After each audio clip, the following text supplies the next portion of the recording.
Welcome to BSc maker. दोस्तों आज है 2 अप्रैल 2022 और 2 अप्रैल 2022 से संबंधित बिहार करंट अफेयर्स और साथ ही राष्ट्रीय और अंतर्राष्ट्रीय घटनाओं से करंट अफेयर्स के जितने भी प्रश्न बनेंगे उन सभी प्रश्नों को विश्लेषण सहित मैं आपको इस वीडियो में बताऊंगा। ध्यान दीजिएगा, 2022 में बिहार में आयोजित होने वाले आपके आगामी सभी प्रतियोगी परीक्षा के दृष्टिकोण से इस श्रृंखला के सारे वीडियो महत्वपूर्ण है। आप इस सीरीज के अंतर्गत यहाँ पर आप अपनी तैयारी को बेहतर तरीके से बरकरार रख सकते हैं। हम यहाँ पर चलेंगे पिछले वीडियो के प्रश्न पे, जो प्रश्न हमने आपको पिछले वीडियो में पूछा था। तो पिछले वीडियो का हमारा प्रश्न था कि हाल ही में आयुष पद्धति को बढ़ावा देने के लिए केंद्र सरकार ने बिहार में कितने Ayush health and wellness centre खोलने की घोषणा की है। इस प्रश्न के बारे में विस्तृत जानकारी हमने आपको दिया था और आपको बताया था इसका राइट आंसर होगा ऑप्शन नंबर डी, यानी कि कुल 700 Ayush health and wellness centre Bihar में खोले जाने की घोषणा भी हाल ही में किया गया केंद्र सरकार के द्वारा। इस आधार पर हमने यहाँ पर आपको बताया था इसका राइट आंसर होगा ऑप्शन नंबर डी। और बिहार के प्रतियोगी परीक्षा के लिए जो हमारा बिहार स्पेशल करंट अफेयर्स का एक पीडीएफ लॉन्च हुआ है, आप यहाँ पर इसको देख सकते हैं। इस वीडियो के डिस्क्रिप्शन में इसका लिंक है, आप इस पीडीएफ को लिंक से डाउनलोड कर सकते हैं। एक चीज ध्यान रखिए, इसमें पूरे 2021 के जो प्रश्न बने हैं बिहार स्पेशल करंट अफेयर्स के सभी का संग्रह किया गया। तकरीबन 1000 से अधिक प्रश्न है और यहाँ पर सभी प्रश्नों का समग्र विश्लेषण आपको देखने को मिलेगा। अगर आप इस पीडीएफ को पढ़ लेते हैं, आपको दोबारा कहीं से भी किसी प्रकार के कोई भी बिहार करंट अफेयर्स का नोट्स पढ़ने की आवश्यकता नहीं है। ये आगामी 2022 के सभी प्रतियोगी परीक्षा के लिए आपके लिए उपयोगी होंगे।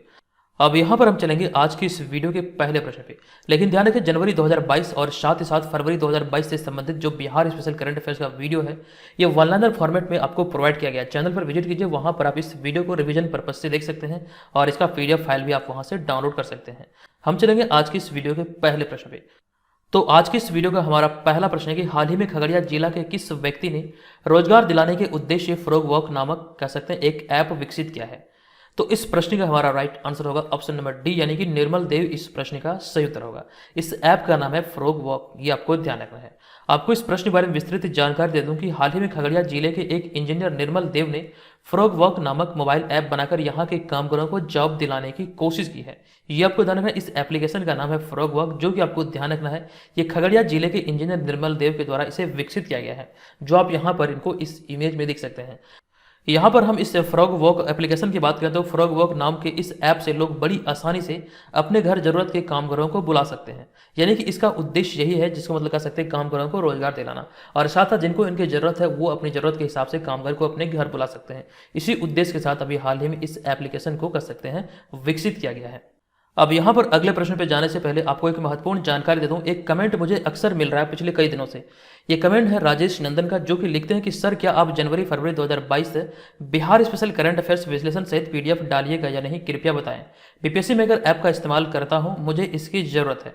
अगर आप इस वीडियो को देख रहे हैं तो आप यहाँ से ध्यान रखिए, जनवरी फरवरी या फिर जो भी मंथ यहाँ पर समाप्त होते हैं वैसे मंथ का कह सकते हैं बिहार राष्ट्रीय अंतर्राष्ट्रीय घटनाओं सहित पीडीएफ को एप्लीकेशन पर अपडेट किया जाता है।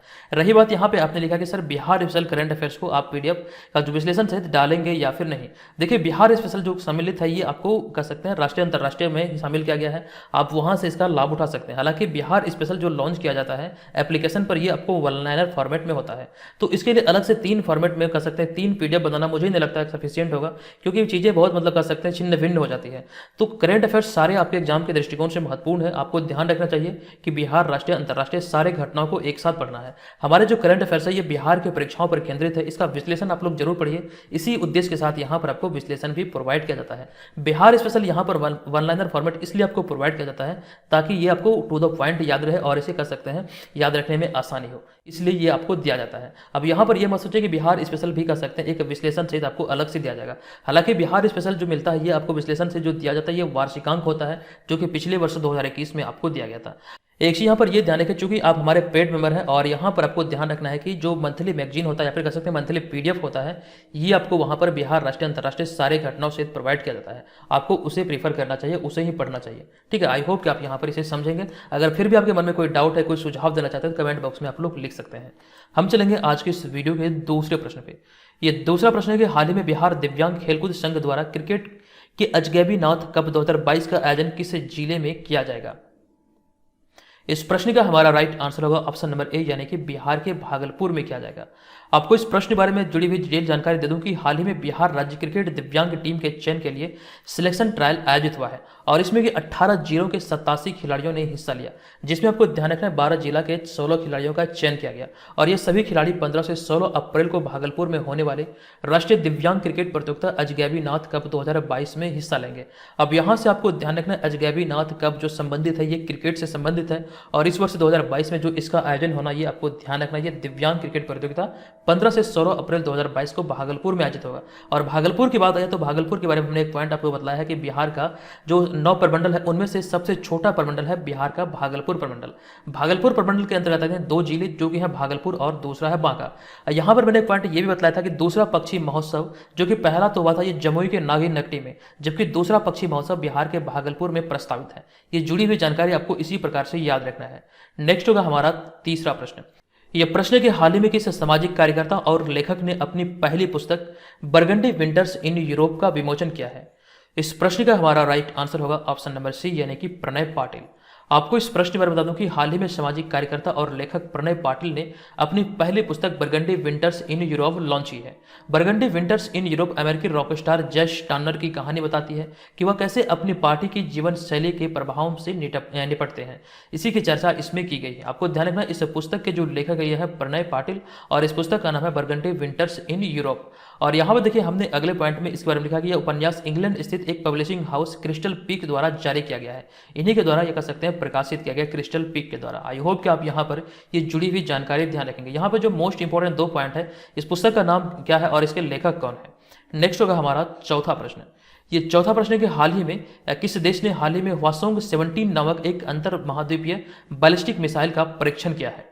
तो अभी हाल में ये अंतर महाद्वीपीय बैलिस्टिक मिसाइल का जो परीक्षण किया गया ये उत्तर कोरिया के द्वारा किया गया। आपको बता दूं कि हाल ही में उत्तर कोरिया ने हवासोंग 17 नामक एक अंतर महाद्वीपीय बैलिस्टिक मिसाइल का परीक्षण किया है और यह मिसाइल दुनिया की सबसे बड़ी तरल ईंधन वाली अंतर महाद्वीपीय बैलिस्टिक मिसाइल है, जो कि ये आपको ध्यान रखना है। इसका राइट आंसर होगा ऑप्शन नंबर डी, यानी कि उत्तर कोरिया।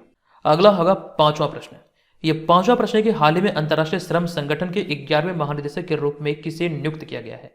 इस प्रश्न को आप इंपॉर्टेंट प्रश्नों की श्रेणी में रख सकते हैं। इसका राइट आंसर है गिलबर्ट एफ होंगवे, अर्थात ऑप्शन नंबर बी इस प्रश्न का राइट आंसर होगा। आपको इस प्रश्न पर बता दूं कि हाल ही में पश्चिमी अफ्रीकी देश टोगो के पूर्व प्रधानमंत्री गिलबर्ट एफ होंगवे को हाल ही में अंतर्राष्ट्रीय श्रम संगठन के 11वें महानिदेशक के रूप में नियुक्त किया गया है। ये आपको यहाँ से ध्यान रखना है और साथ साथ वे इस पद पर चुने जाने वाले पहले अफ्रीकी हैं, तो इसलिए भी ये प्रश्न बहुत ज़्यादा इंपॉर्टेंट हो जाता है। यहाँ पर आप इनको इस इमेज में देख सकते हैं। अब यहाँ से मैं आपको एक प्रश्न पूछ रहा हूँ, बहुत ही आसान है, कई बार विभिन्न प्रतियोगी परीक्षा में पूछा गया है। अंतर्राष्ट्रीय श्रम संगठन का मुख्यालय कहाँ पर है ये मुझे आप लोग कमेंट करके बताइएगा। देखते हैं कितने लोग यहाँ पर इस प्रश्न का राइट आंसर करते हैं। ये बहुत पॉपुलर प्रश्न है और ये बहुत आसान भी है। नेक्स्ट होगा हमारा छठा प्रश्न। ये छठा प्रश्न है कि हाल ही में किन 2 राज्यों ने 50 साल पुरानी सीमा विवाद को हल करने का फैसला लिया है? ये फैसला भी हाल ही में लिया गया असम और मेघालय सरकार के द्वारा। डिटेल जानकारी हमने यहाँ पर लिखी कि हाल ही में असम और मेघालय की सरकारों ने अपने 50 साल पुराने सीमा विवाद को हल करने के लिए एक ऐतिहासिक समझौते पर हस्ताक्षर किया है। इसके तहत गृह मंत्रालय के कार्यालय में केंद्रीय गृह मंत्री अमित शाह की उपस्थिति में असम और मेघालय के मुख्यमंत्रियों द्वारा इस समझौते पर हस्ताक्षर किया गया। आपको ध्यान रखना ये विवाद क्या है, यहाँ से आपके प्रश्न बनेंगे।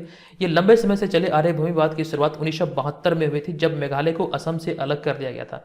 1972 से ये चलती आ रहे थे और अब जाके इसे समाप्त करने का समझौता किया गया है दोनों राज्यों के बीच। ये राज्य है असम और मेघालय। इस तरह के प्रश्न अक्सर बने हैं, ये आपको इंटरव्यू तक आपकी मदद कर सकता है, आपको ये ध्यान रखना है। नेक्स्ट होगा हमारा 7वां प्रश्न। ये 7वां प्रश्न है कि हाल ही में किसने कोलंबो में आयोजित 18वीं बिम्स्टेक मंत्री स्तरीय बैठक में भाग लिया है? तो राइट आंसर है ऑप्शन नंबर बी, यानी कि विदेश मंत्री एस जयशंकर ने इसमें भाग लिया है। आपको बता दूं इसका राइट आंसर है ऑप्शन नंबर बी। तो भारतीय विदेश मंत्री एस जयशंकर 29 मार्च 2022 को कोलंबो, जो कि कह सकते हैं श्रीलंका की राजधानी है, तो कोलंबो में 18वीं बिम्स्टेक मंत्री स्तरीय बैठक में हिस्सा लिया। हम यहाँ पे अगर बात करें बिम्स्टेक की, तो ये बहुत क्षेत्रीय तकनीकी एवं आर्थिक सहयोग के लिए बंगाल की खाड़ी पहल अर्थात बिम्स्टेक एक क्षेत्रीय बहुपक्षीय संगठन है। और इस संगठन की अगर बात करें तो इस संगठन या फिर कह सकते हैं इसके सदस्यों में बांग्लादेश, भूटान, भारत, नेपाल, श्रीलंका, म्यांमार और थाईलैंड शामिल है। तो ये भी आप यहाँ से ध्यान रखिए। अब यहाँ पे हमारा अगला होगा 8वां प्रश्न। ये प्रश्न है कि हाल ही में विंग्स इंडिया 2022 में कौन सी एयरलाइन सर्वश्रेष्ठ घरेलू एयरलाइन बनी है? इंपॉर्टेंट प्रश्न है और इसका राइट आंसर होगा स्टार एयर, अर्थात ऑप्शन नंबर सी यहाँ पर इसका सही उत्तर होगा। आपको इस प्रश्न के बारे में बता दूं कि हाल ही में संजय घोड़ावत समूह की विमानन शाखा स्टार एयर ने विंग्स इंडिया द्वारा दिया जाने वाला इस वर्ष का अर्थात 2022 का सर्वश्रेष्ठ घरेलू एयरलाइन का प्रतिष्ठित पुरस्कार जीता है। आपको ध्यान रखना है जो विंग्स इंडिया द्वारा जो दिया जाता है प्रत्येक वर्ष, इस वर्ष यानी कि 2022 का जो ये पुरस्कार जीता है, ये जीता है किसने? स्टार एयर ने। आपको ध्यान रखना ऑप्शन नंबर सी यहाँ पर इसका राइट आंसर होगा। स्टार एयर की अगर हम बात करें तो स्टार एयर एयरलाइंस की जो शुरुआत हुई थी ये 2019 में हुई थी, या फिर कह सकते हैं 2019 में इसे लॉन्च किया गया था। और उसके बाद से सस्ती दरों पर यात्रियों को जोड़ने के लिए भारतीय आसमान में उन मार्गों पर उड़ान भरी जहां कोई उड़ान नहीं थी। इस वजह से आपको ध्यान रखना सर्वश्रेष्ठ घरेलू एयरलाइन चुना गया है। इसका नाम है स्टार एयर। आपको ध्यान रखना 2022 के लिए इस सम्मान से इन्हें सम्मानित किया गया है। अब यहाँ पर अगले प्रश्न पे जाने से पहले आपको थोड़ी सी जानकारी दे दूं, जितने भी हमारे सोशल मीडिया प्लेटफॉर्म है, चाहे वो यूट्यूब, फेसबुक, इंस्टाग्राम, ट्विटर या फिर कह सकते हैं टेलीग्राम, जितने भी सोशल मीडिया प्लेटफॉर्म है वहां पर आपको एक पोस्ट आपको हाल ही के दिनों से दिख रहा होगा जिसमें लिखा गया कि बिग अनाउंसमेंट कमिंग अप। तो ऐसे में एक बहुत बड़ी कह सकते हैं घोषणा होने वाली, कुछ बेहतर चीजें आप लोगों को दिया जाने का प्रयास किया जा रहा है। ये जल्द ही आपको यहाँ पर इसकी सूचना यूट्यूब के माध्यम से या फिर कह सकते हैं सोशल मीडिया प्लेटफॉर्म के माध्यम से आपको दी जाएगी। यहाँ से आपके लिए बहुत एक अच्छा प्रयास किया गया जिसके माध्यम से अपनी तैयारी को बेहतर तरीके से कर सकते हैं। उस चीज की जानकारी आपको 4 अप्रैल को मिलेगा। तो आप लोग वीडियो के साथ बने रहें। चैनल पर पहली बार आए हैं तो चैनल को भी जरूर सब्सक्राइब करें, क्योंकि जो चीजें आपके सामने आने वाली है ये बहुत बड़ी अच्छी बात होगी आपके लिए, और आपको ध्यान में रखते हुए मतलब इस सारी चीजों को किया जा रहा है। ठीक है, ये आप यहाँ से ध्यान रखेंगे, बस थोड़ा सा इंतजार कर लीजिए। नेक्स्ट होगा यहाँ पर हमारा नवा प्रश्न। ये नवा प्रश्न है कि हाल ही में किसने वन डिजिटल के सहयोग से वुमेन ऑफ स्टोन कार्यक्रम की मेजबानी की है? तो देखिए इस प्रश्न का जो हमारा राइट आंसर है यह है ऑप्शन नंबर बी, यानी कि आर के मार्बल। आपको इस प्रश्न में बता दूं कि हाल ही में आर के मार्बल ने one digital and design works के सहयोग से वुमेन ऑफ स्टोन इवेंट की मेजबानी करके महिला इतिहास माह मनाया है। ये आपको यहाँ से ध्यान रखना है। और यहाँ पे हमने आगे लिखा कि यह जश्न उन महिलाओं के लिए मनाया जाता है जो कि भारतीय वास्तुकला और डिजाइन के क्षेत्र में आगे बढ़ रही है। और आर के मार्बल की बात करें तो आर के मार्बल एक प्रमुख भारतीय समूह है। उसी चीज को यहाँ पे लिखा गया कि आर के मार्बल समूह के द्वारा ही वन डिजिटल के सहयोग से वुमेन ऑफ स्टोन कार्यक्रम की मेजबानी की गई है। तो आपको ये ध्यान रखना है। नेक्स्ट होगा हमारा नवा प्रश्न। यह प्रश्न है कि हाल ही में किस बैंक द्वारा क्लैरिफाई लाइफ डिजिटल शिक्षा और जागरूकता पहल शुरू की गई है? इस प्रश्न का हमारा राइट आंसर होगा HDFC बैंक, अर्थात ऑप्शन नंबर डी यहाँ पर इसका सही उत्तर होगा। आपको इस प्रश्न के बारे में बता दूं कि HDFC लाइफ ने 28 मार्च 2022 को जीवन बीमा को सरल बनाने के लिए क्लैरिफाई लाइफ डिजिटल शिक्षा और जागरूकता पहल शुरू की है। और इसके तहत आपको यहाँ पर यह ध्यान रखना, यह जटिल विषयों को सरल बनाने और जीवन बीमा से संबंधित प्रश्नों को एक आकर्षक और सीधी भाषा में संबोधित करने पर केंद्रित है। यह प्रश्न है कि हाल ही में प्रीमियर हैंडबॉल लीग के कमिश्नर कौन नियुक्त किए गए हैं? राइट आंसर होगा राजीव खन्ना, अर्थात ऑप्शन नंबर बी यहाँ पर इस प्रश्न का सही उत्तर होगा। आपको इस प्रश्न पर बता दूं कि हाल ही में प्रीमियर हैंडबॉल लीग ने राजीव खन्ना को लीग कमिश्नर नियुक्त किया है।